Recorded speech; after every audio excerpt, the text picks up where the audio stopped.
वाराणसी के कमोली ग्राम में भारतीय बौद्ध महासभा का अधिवेशन संपन्न हुआ। अधिवेशन में दर्जनों लोग शामिल हुए। इस संबंध में सुदर्शन बौद्ध ने कहा कि भारत में अशांति और एक दूसरे के ऊपर आरोप लगा रहे हैं लोग। आरोपों का खंडन करने के लिए बौद्ध महासभा एक ऐसी संस्था है जिसमें सभी बड़े नेता व धर्मगुरु जब मंच पर चढ़ते हैं तो बाबा साहब भीमराव अंबेडकर का नाम लेते हैं। उन्होंने बताया कि जब पूरा भारत बौद्धमय हो जाएगा तो सभी के विचार शीतल हो जाएंगे। और इस समय जो कार्यक्रम हो रहा है भारतीय बौद्ध महासभा के अंतर्गत, मैं उसका कोषाध्यक्ष हूँ वाराणसी जनपद का। आज किस तरीके का कार्यक्रम हो रहा है, क्या कुछ यहाँ पे न्याय होने वाला है?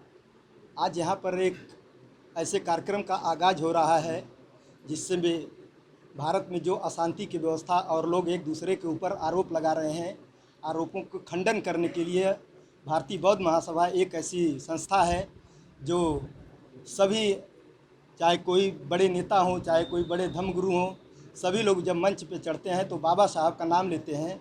और बाबा साहब ने इस संस्था को इसीलिए बनाया था कि मैं इस संस्था को बना करके भारत में पुनः सोने की चिड़िया का एक आगाज़ करूंगा, जिस धम्म और जिसके तहत लोग फिर से भारत को सोने की चिड़िया कहेंगे।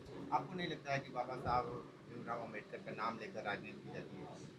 मुझे ऐसा लगता है, इसीलिए आज जिस धम्म की आवश्यकता पड़ी है कि भारत में जब पूरा भारत बौद्धमय हो जाएगा तो सभी के विचार शीतल हो जाएंगे और आपस में भाईचारा और मानवता का सभी लोग संदेश देंगे। इस संस्था का मूल उद्देश्य क्या है?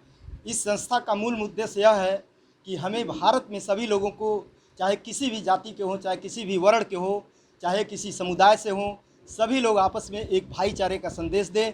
जब हम मिल करके रहेंगे तभी इस भारत का विकास होगा और समता एवं समानता की बात कर सकेंगे। ये मानवता के लिए समाज में जो कुरीतियाँ हैं, जो आए दिन जात पात और वर्ण व्यवस्था पर ये घटनाएं हो रही हैं, सबको शांत और मानवता का उपदेश देने के लिए समता समानता और बंधुत्व की बात इस संस्था के नाम से हो सब मिलजुल कर रहे हैं।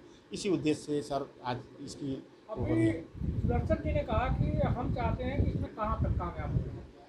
अभी सर जितना कामयाबी मिलनी चाहिए उतनी कामयाबी नहीं मिल पाई है। हम लोग प्रयास कर रहे हैं, लोगों को जागरूक करेंगे और आपस में भाईचारा बंधुत्व की बात हो, न्याय की बात हो, स्वतंत्रता की बात हो, इस मुद्दे पर हम लोग जो है हर गांव-गांव में जाएंगे और इस संदेश को जितने भी हमारे महापुरुष हैं उनकी क्या विचारधाराएँ हैं, जो हमारे देश में पाखंड है, अंधविश्वास है और जो कर्मकांडों पर हमारे समाज के लोग जो अपनी हाड़ तोड़ मेहनत से कमाते हैं, वो पैसा जो है बच्चों की शिक्षा पर, बच्चों के अपने परिवार के स्वास्थ्य पर खर्च हो और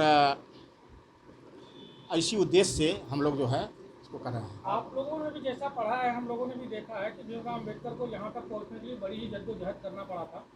और ये सर बाबा साहब डॉक्टर अम्बेडकर साहब एक समाज के लिए नहीं काम किए हैं, वह सर समाज के लिए काम किए हैं। वो उन्होंने एक ऐसा संविधान बनाया जो पूरे विश्व में सबसे बड़ा लचीला है, जो संविधान समता समानता बंधुत्व और न्याय की बात करता है, सब लोगों को एक में जोड़ने की बात करता है। वो संविधान बाबा साहब ने बड़े कठिन परिश्रम से उसको बनाया है। उनको संविधान सभा में भी जाने से रोका गया है, तमाम ऐसी चीज़ें आई हैं और वो इसलिए बनाए कि उन्होंने जाति पात वर्ण व्यवस्था को झेला है। धर्म और पाखंड की आप बात किए हैं। हाँ। जेएनयू की कुलपति ने भगवान शिव शंकर को SC/ST क्या दर्जा दिए, आप क्या कहेंगे?